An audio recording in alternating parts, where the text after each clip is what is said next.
வணக்கம். இப்போ நிஃப்டி வந்து லைவ் போயிட்டுருக்கு. சரிங்களா? நீங்கள் சார்ட்டை பார்க்கலாம். இப்போ வந்து 2 பிளாக் லைன் தெரியுதுல்ல, அதான் டே ரேஞ்சு. கிட்டத்தட்ட லோ வந்தால் 24,077 வரைக்கும் வரும். சரிங்களா?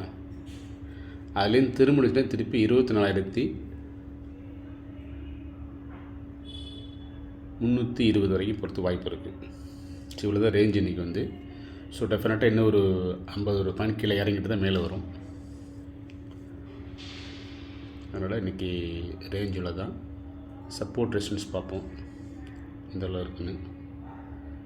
சப்போர்ட் வந்து 2 வந்து 24,093, சப்போர்ட் 1 வந்து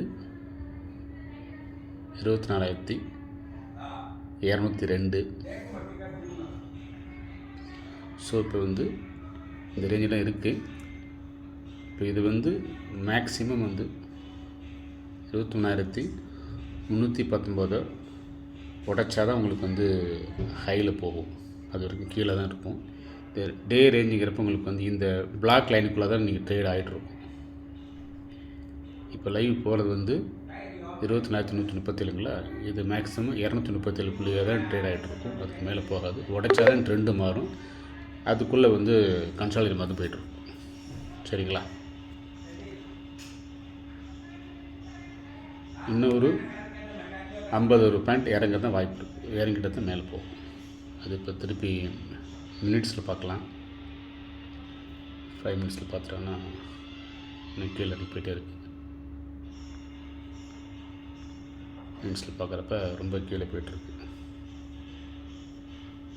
109 போதும். இப்போ 24,066 வரைக்கும் இதோட சப்போர்ட் அடுத்தது போகும். 107லேருந்து 66 சொன்ன மாதிரி அந்த 50 பாயிண்ட் குறையுதான் மேலே போகும். திருப்பி 24,135 உடைச்சா தான் அது மேலே போகும்.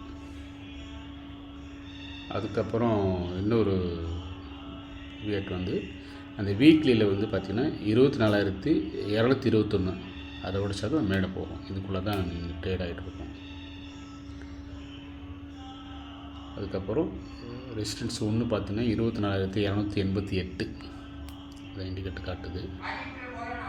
அதுக்கப்புறம் ரெசிஸ்டன்ஸ் 2 வந்து 24,377. ஆனால் இந்த சப்போர்ட் 2 தொட்டால் தான் கரெக்டாக மேலே ஏறும், ஏறாது. இதுக்குள்ளே கன்சல்ட் ஆகிடும். சரிங்களா?